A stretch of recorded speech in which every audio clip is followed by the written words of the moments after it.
Hello, guys. This is my first top 10 list.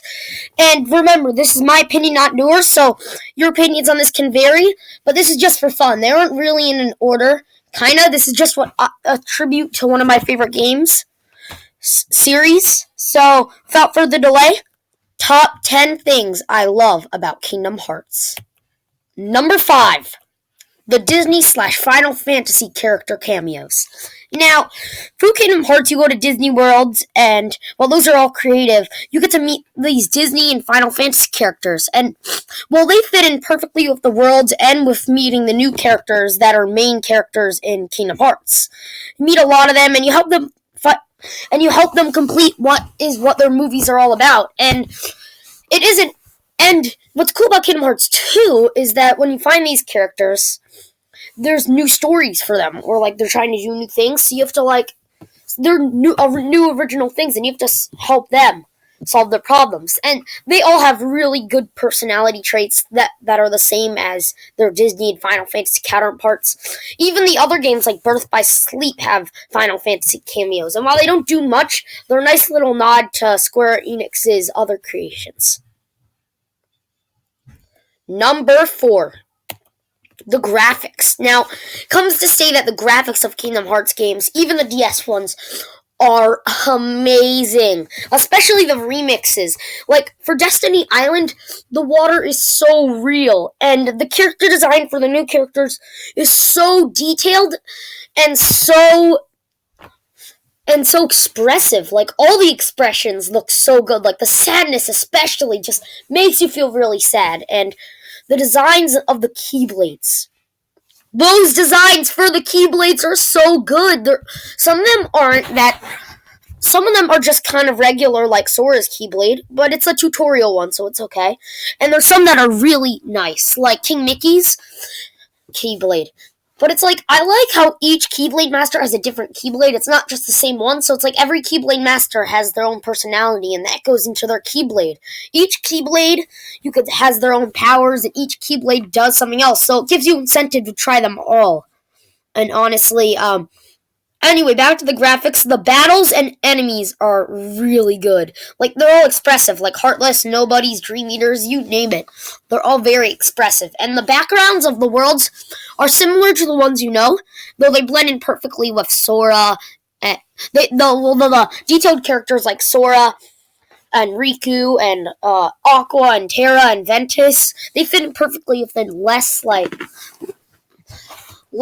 designed characters like the Disney characters. They fit in perfectly. So the designs work well overall, and they're beautiful in the HD remix. I would check them out if you haven't already.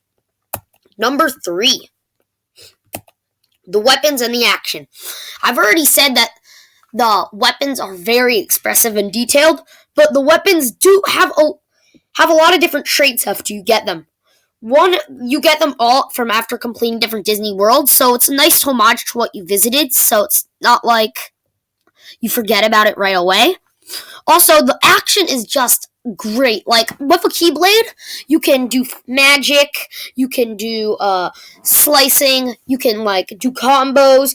In the Kingdom Hearts 2, the 1,000 Heartless battle, you can swing around, you can use Heartless to destroy other Heartless, and I wish that was in it more because it's so good. The enemies are all really nice. Some of the enemies, like Heartless and Nobodies, aren't that design heavy, but they attack really good, and they get harder as you go on. The Dream Eaters look like real animals, and that's really cool, and you can use them to make new abilities. And speaking of, you can use them for a bit of a power-up. Speaking of that, Birth by Sleep has that in full force. If you attack with a certain type of magic, then you go into this state where you can use that magic until it runs out. And it's really cool because if you keep hitting enemies, it keeps stacking the combo and it doesn't go away. So it gives you incentive to try out different types of magic, and they all have their different uses. While some are more useful than another, all of them I could see being used in the game. And in the other games, in fact.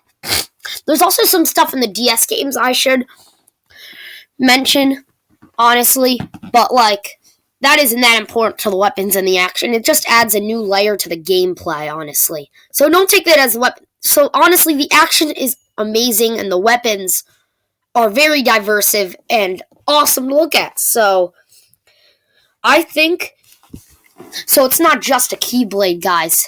It's a key weapon that's awesome and should not be underestimated. Number 2, the characters. Now, the characters in Kingdom Hearts are nice. Like, the Disney characters are just like the regular Disney characters that you know and love. Then they work off the regular ones that they made. But all the characters have a backstory. All of them are part of a bigger picture. And either they're funny or they're emotional. They have a good balance between them. Like, Roxas is a nobody of Sora. And it's just like he's used for something different. And it's like his only purpose is to carry out the organization's goals. Now, each organization member has a different personality, but they're all threatening in their own way. They each have a backstory, and they're all part of a bigger picture of Kingdom Hearts. Naminé is great. Like, in Chain of Memories, she tries to get Sora's memories back, but she also has the power to take away memories, and that makes her a threat, but she's also sad. She doesn't want to do that. Now, Riku, Sora, and Kairi are all great. While Kairi's only really okay, Riku is trying to battle the darkness inside him as well as Terra, and you can tell that he's trying, but is that really a bad thing? Like, he goes through that conflict in his games. Sora's just a likable protagonist, but he is also part of a bigger picture. He has to save the world, he has to use his Keyblade to lock it up the worlds, and while Goofy and Donald are just regular Goofy and Donald, they each have powers, and they each serve as a way to help Sora out. All the characters are well-defined, and all of them you're rooting for. You feel sorry for them, but you also want to laugh with them, and you feel like you're going to these worlds with them. And the expressions help with this a lot. Like, you can see the wonder in their eyes, you can see their sadness when they're going through this, and they're all relatable. All of them, even though they're fantasy, and it's like they're swinging around Keyblades and things. It's just like it's just so good.